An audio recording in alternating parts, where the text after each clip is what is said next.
masyarakat Matlaul Anwar harus oleh kami yang sedang diamanah ini disentuh hatinya. Ya. Jadi jangan sampai mereka tidak terlayani. Jadi semua kepengurusan dari level nasional sampai ranting harus siap melayani. Ini yang selalu kami tekankan. Iya.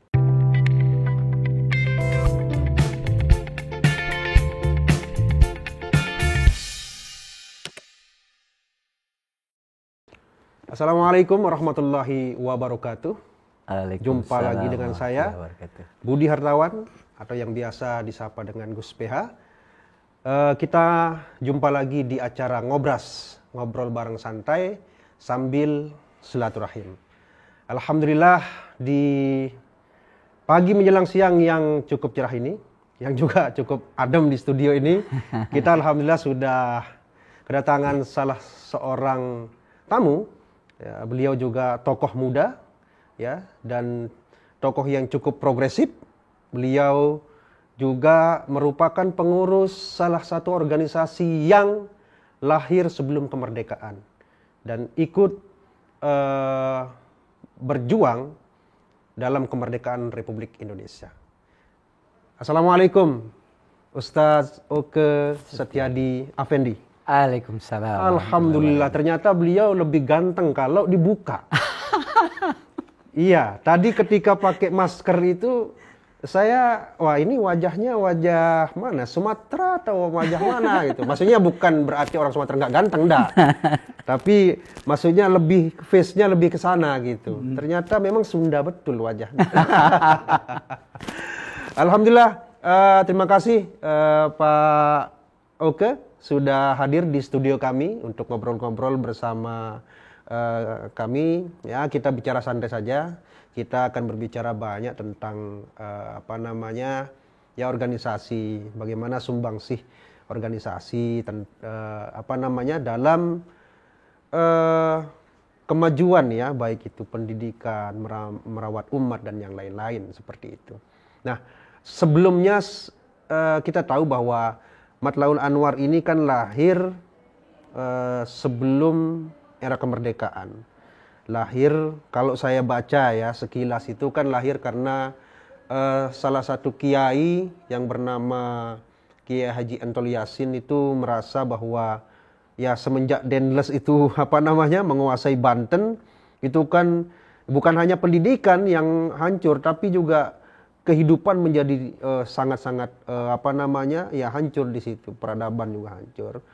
Nah, itulah yang kalau saya baca dari sejarah, beliau merasa bahwa harus ada nih gerakan. Nah, saya dan juga mungkin masyarakat ingin tahu sebenarnya Matlaul Anwar ini berdiri tahun berapa, gerakannya seperti apa, dan sekarang ada di mana saja. Jangan sampai nanti ada hanya beberapa ormas saja yang masyarakat tahu gitu kan. Tapi ada loh ini ormas yang sebelum kemerdekaan. Silakan Pak Oke. Terima kasih untuk waktunya hari ini Mas Budi Hartawan. Alhamdulillah. Luar biasa. Luar biasa namanya, luar biasa orangnya. Amin.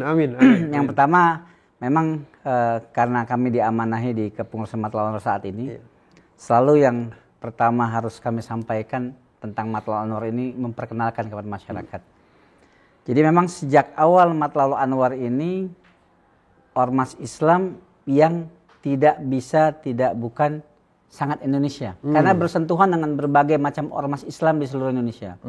Contoh, tadi ceritakan Entol Muhammad Yasin namanya. Presiden Bister pertama Matlaul Anwar. Kalau sekarang ketua umum lah. Iya. Dulu namanya Presiden Bister. Iya. Karena zaman Belanda ya? Zaman Belanda. Iya. Beliau itu karena bersentuhan dengan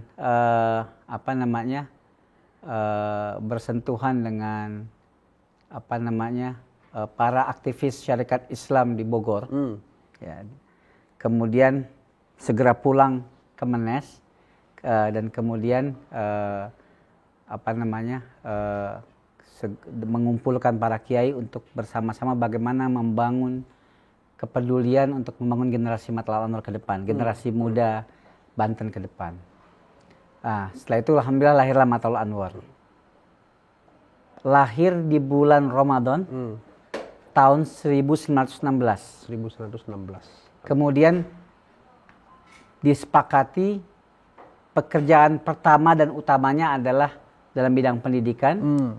Kita membuat madrasah waktu itu dengan sistemnya sudah klasik, jadi sudah di atas bangku. Jadi tidak di. Yang pada waktu itu pondok pesantren jarang ya, masih jarang. Jadi waktu itu yang kita buat bukan pesantren. Oh, bukan pesantren. Sekolah dengan nama Perguruan Matlaul Anwar. Kemudian sistemnya sudah di bangku. Sudah di bangku. Waktu itu masih zaman penjajahan Belanda. Dan ini juga harus kami sampaikan, setelah itu pertama kali dimulai sekolah itu bulan 10 Syawal tahun 1916. 1916.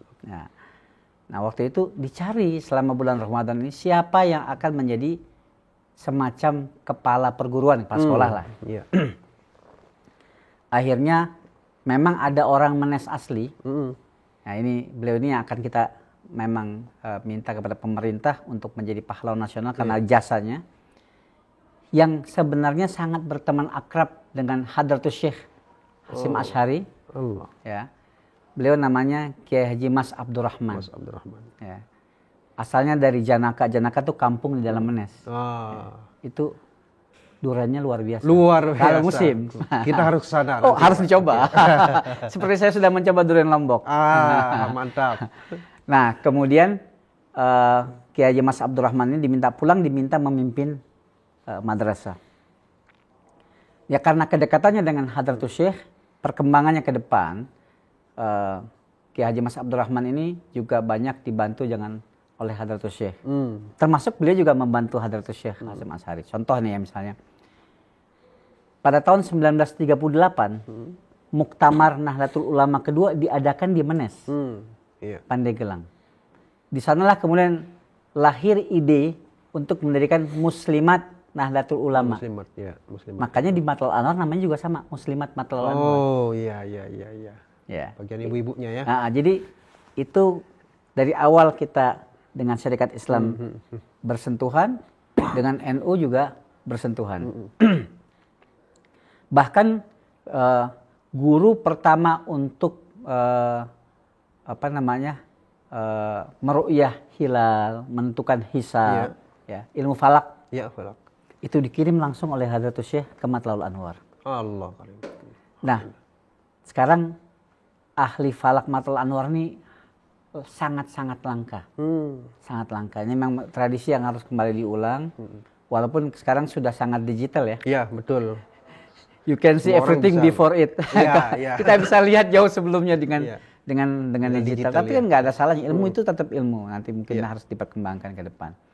Nah, jadi dengan bahkan ketika ada deklarasi untuk mempertahankan kemerdekaan RI sebelum 10 November yang kemudian lahirlah Hari Pahlawan itu, Hari Santri maaf, Hari Santri itu Mas Abdurrahman ikut bertantangan dengan Hadratus Syekh. Ya. Deklarasi santri untuk mempertahankan Negara Kesatuan Republik Indonesia. Nah, kemudian pada akhir tahun 50-an atau awal 60-an pemerintah Republik Indonesia memberikan subsidi kepada setiap sekolah yang bernaung di bawah Ormas Nasional. Ya. Waktu itu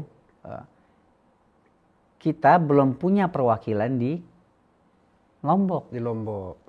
Nah, waktu itu juga Nahdlatul Wathon mungkin belum menjadi punya perwakilan di seluruh Indonesia. Gitu. Akhirnya kerjasama. Kita menunjuk Nahdlatul Wathon sebagai cabang Matlaul Anwar di Lombok, dan Nahdlatul Wathon juga setuju karena dengan apa?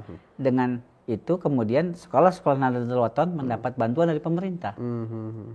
Jadi sentuhannya sudah dengan berbagai ormas. Gitu. Nah, sampai kemudian tahun 60 ya. Para pemuda Matlaul Anwar ikut aktif dalam berbagai kegiatan untuk agar tumbangnya komunisme di Indonesia.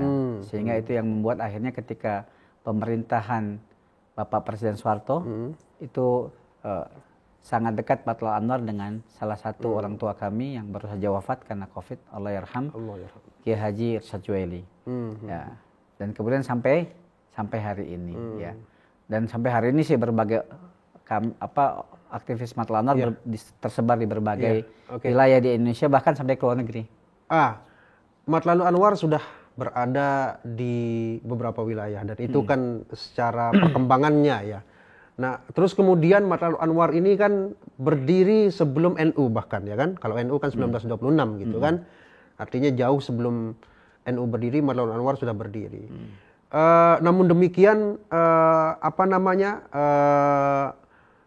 bagaimana sebenarnya corak daripada pemikiran mana yang kira-kira diikuti oleh Matlaul Anwar atau mana yang diadopsi kemudian disebarkan ke jamaahnya.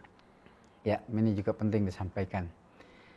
Tentunya yang karena sebagian besar masyarakat Indonesia bermazhab Syafi'i, ya, aslinya ya memang kami ini menganut bermazhab Syafi'i. Aslinya di awal Mas Abdurrahman. Terus mengalami perkembangan. Ketua umum kami setelah kalau Mas Abdurrahman itu bukan ketua umum, beliau tuh ketua madrasah dan kiai, guru besar lah kalau berjaman sekarang ya. Nah, setelah zaman Kintol Muhammad Yasin itu, ketua umum kami selanjutnya adalah namanya Ki Uwais Abu Bakar. Berkembang lagi kita, bersentuhan dengan pemikiran-pemikiran di Timur Tengah karena beliau sempat ikut dengan semacam ya pelatihan para dai di Saudi Arabia. Nah, dan hari ini ya setelah kita membereskan khitbah majelis fatwa, kemudian ada interaksi dengan berbagai hal, Matlaul Anwar menganut mazhab arbaitul mazhab. Jadi 4 mazhab terbuka. 4 mazhab itu dipakai. Silahkan. Jadi warga Matlaul Anwar tidak terikat dengan hanya mazhab Syafi'i. Kalau mau memakai mazhab yang lain silahkan, selama itu masih ahlus sunnah wal jamaah. Artinya jamaah dari Matlaul Anwar itu boleh intikal dalam dalam ya misalnya ketika berbicara tentang syariat atau apapun boleh intikal. Ya, yang penting tidak boleh tasahul. Mudah-mudahkan terpindah sini pindah situ nggak boleh. Yang penting harus punya dasar. Yang penting harus punya dasar. Yang kemudian setelah itu zaman sekarang kan sangat beda ya. Bukan mengatakan kita lebih hebat, astagfirullah. Tapi sekarang mudah kan mencari hadis, kodifikasi pendapat ulama, sehingga apalagi sekarang masih tersisa pendapat-pendapat, kita bisa mengambil, mentarjih dari situ. Pak. Tapi tapi bukan buat awam. Ini menarik. Nah, jangan buat awam begitu. Sebenarnya kan intikal sebuah mazhab, yang saya tahu ya, kalau misalnya kita mau intikal dari satu mazhab ke mazhab yang lain, orang itu kan harus tahu sebenarnya. Harus punya basic mazhabnya. Jadi nggak bisa misalnya sembarangan berpindah dari satu mazhab ke mazhab yang lain. Betul. Lalu bagaimana kemudian dengan masyarakat atau jam'iyah daripada Matlaul Anwar? Nah, itu sebaiknya sendiri mereka mengikuti arahan majelis fatwa. Oh, ada majelis fatwa. Oke. Output akhirnya aja, jangan dari awal, nanti bingung. Lalu kemudian bukankah misalnya ketika orang itu awam atau taruhlah dalam tanda kutip tidak begitu mendalam keilmuannya, ketika dia intikal dari satu mazhab ke mazhab yang lain, bukankah itu mempunyai peluang untuk kemudian misalnya mempunyai pemikiran yang ekstrim? Nah, bagaimana ini Matlaul Anwar menyikapi ini atau membentengi ini dan selain yang lainnya? Yang paling penting pertama buat masyarakat secara umum, itulah pentingnya ada majelis fatwa. Ya. Katakanlah saya ini yang umum lah. Nah, ikut aja lah majelis fatwa. Nggak perlu tidak perlu diskusi panjang. Makanya itu penting sekali majelis fatwa di Matlaul Anwar ya. Ini kan, kalau orang lain silahkan mengeluarkan banyak bayan, statement, arahan agar masyarakat Matlaul Anwar ada panduan. Kan mereka itu kan juga sudah sibuk dengan kehidupan sehari-hari. Yang penting ada panduan sudah cukup. Mereka mungkin nggak terlalu peduli gitu. Kecuali kalangan yang memang mengkaji ya, para man yuhibbu tafaqquh fid din, ya, barang siapa yang suka dengan tafaqquh fid din pasti nanya kenapa majelis fatwa bisa punya final kayak Argumentasi begini. itu, ya. Tapi kalau orang yang umum saya kira mereka lebih suka dikasih final. Iya. Finalnya begini ikut. Oke. Gitu. Terus begini, Pak Oke. Kalau zaman dulu kan kita tahu lah misalnya, saya berbicara banyak tentang Matlaul Anwar ya. Misalnya Kiai Matlaul Anwar itu datang ke sebuah desa, itu kan bisa melakukan pengajian ketika orang-orang itu sudah selesai di sawah. Kan begitu kan? Artinya langsung bertanya. Tapi sekarang zamannya zaman modern. Hampir semua persoalan itu adanya di HP kan gitu kan.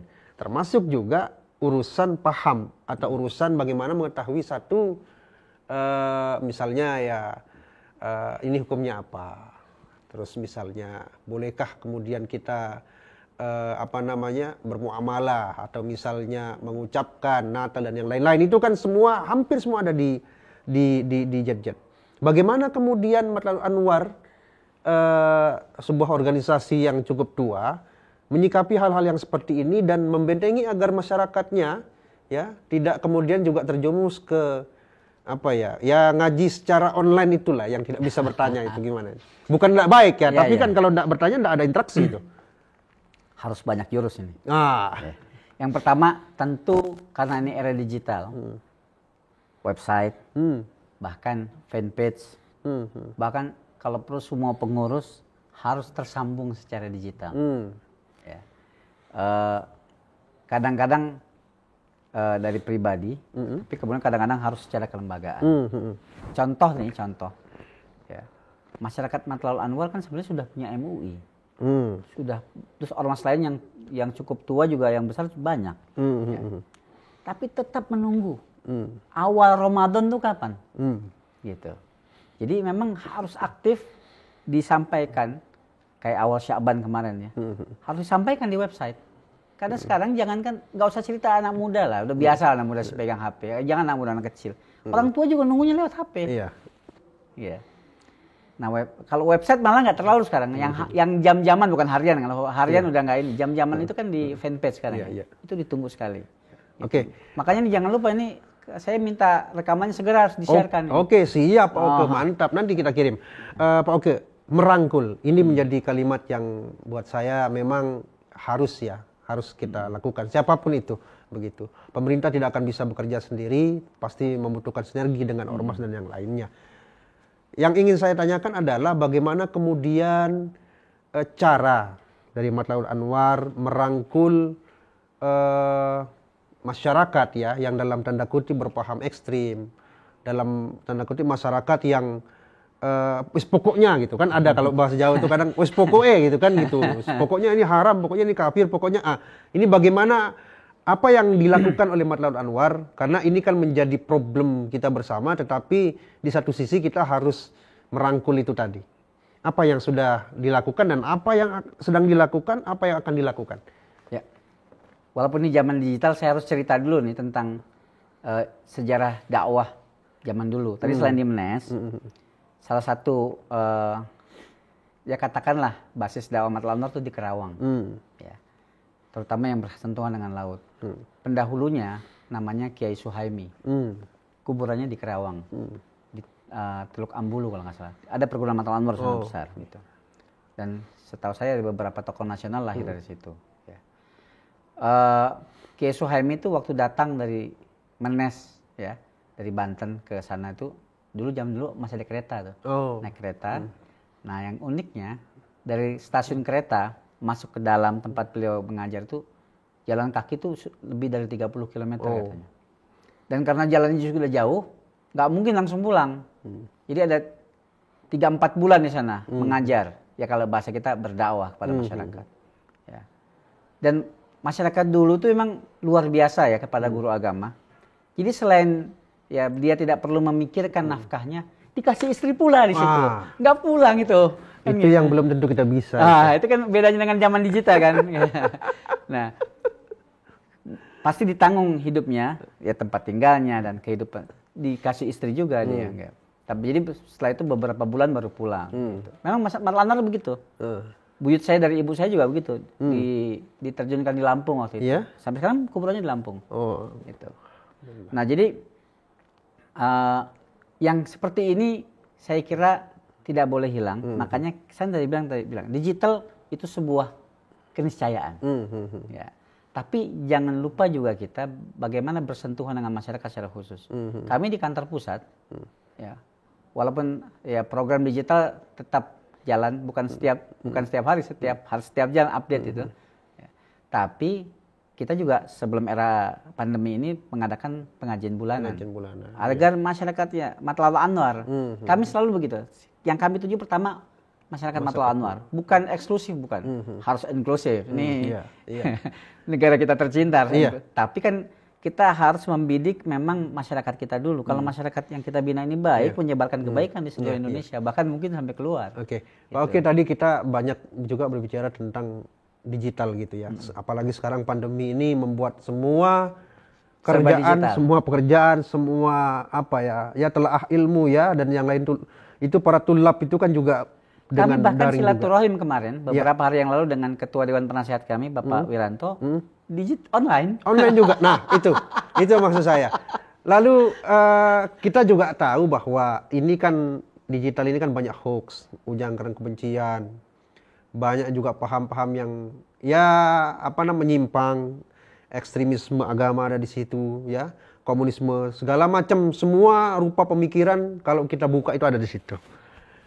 Lalu bagaimana, saya tidak ingin bertanya komitmen, tapi saya ingin bertanya bagaimana kemudian Matlaul Anwar apa yang dipersiapkan langkah ke depannya agar sinergi antara Matlaul Anwar dengan pemerintah, dengan masyarakat itu bisa mendamaikan, bisa tetap damai dan bisa benar-benar menjadi negara yang ya kita tinggal ini kan damai ya, yang baldatun thayyibatun wa rabbun ghafur itu. Ya. Ini penting saya kira. Iya. Yang paling pertama, sekali lagi saya selalu concern dengan masyarakat Matlaul Anwar. Karena soalnya kalau masyarakatnya itu baik, dia akan menyebarkan kebaikan di seluruh NKRI ini, bahkan di seluruh dunia. Rahmatan lil alamin. Masyarakat Matlaul Anwar harus oleh kami yang sedang diamanah ini disentuh hatinya. Ya. Jadi jangan sampai mereka tidak terlayani. Jadi semua kepengurusan dari level nasional sampai ranting harus siap melayani. Ini yang selalu kami tekankan. Ya. Kalau mereka sudah terlayani, hatinya ada di Matlaul Anwar, kami mudah memberikan, kalau bahasa kita arahan agar mereka selalu bersama dengan kami. Ya. Makanya ketika kasus penusukan Pak Wiranto itu, kita langsung cari. Masa iya ada orang Matlaul Anwar yang menusuk Dewan Penasehatnya sendiri.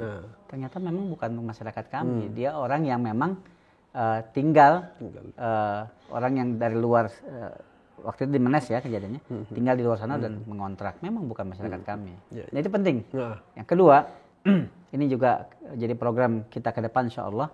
Kita akan membuka kembali buku-buku karya tadi Kiai Haji Mas Abdurrahman.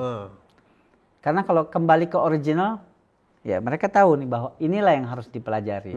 Yang ketiga, kembali kepada kajian Al-Quran dan hadis. Agar masyarakat itu tahu, mendapat bimbingan dari sumbernya, tapi kemudian dengan kesimpulannya. Jangan belajar sendiri. Jangan belajar sendiri. Itu menjadi sebuah statement yang cukup menarik dan itu memang yang perlu ditekankan ke masyarakat. Pak Oke, terakhir apa pesan atau himbauan lah Pak Oke terhadap Jam'iyah Matlaul Anwar agar ya tidak sampai ikut-ikutan atau malah terjerumus ke dalam kelompok ekstremis beragama ini. Yang menarik ya. Jadi ketika Rasulullah SAW pertama kali sampai di Madinah, apa yang beliau sampaikan? Afsus salam wa it'amut ta'am. Jadi kita ini ya katakanlah sebagai ini kan saya bicara buat warga Matlaul Anwar ya. Kita ini sebagai muslim, sebagai warga Matlaul Anwar senang menyebarkan salam. Salam itu kan nggak cuma assalamualaikum. Salam artinya dalam bahasa Indonesia damai. Ya. Jadi sebarkanlah salam, sebarkanlah kedamaian. Wa it'amut ta'am. Ya, jadi hobi lah ngajak-ngajak orang makan, ngopi gitu. Jadi ini saya penting. Mau diajak makan durian ini. Harus. Sayang tahun ini entah kenapa nih gagal musim durian di Pandeglang ini. Jadi hobi untuk menyebarkan salam. Salam itu ya salam secara ya secara klasik itu kan Assalamualaikum juga kedamaian. Karena aslinya kita ini secara hubungan antar manusia juga kasih salam. Ya. Secara hubungan dengan Tuhan dengan Allah juga terakhirnya kasih salam kan. Iya. Yang kedua wa itamut to'am. Iya. Biasakanlah kita ini saling, ya kalau bahasa kita saling ngobrol-ngobrol santai sambil ngopi, sambil makan. Ya sebisa apa yang kita punya. Okay. Alhamdulillah itu sudah jadi kebiasaan nih warga kita. Ya, nanti kalau berkunjung ke perguruan kemana biar sama-sama kita ngopi bareng. Insya Allah. Terima kasih Pak Oke. Alhamdulillah demikian pemirsa obrolan singkat kita bersama Bapak Oke.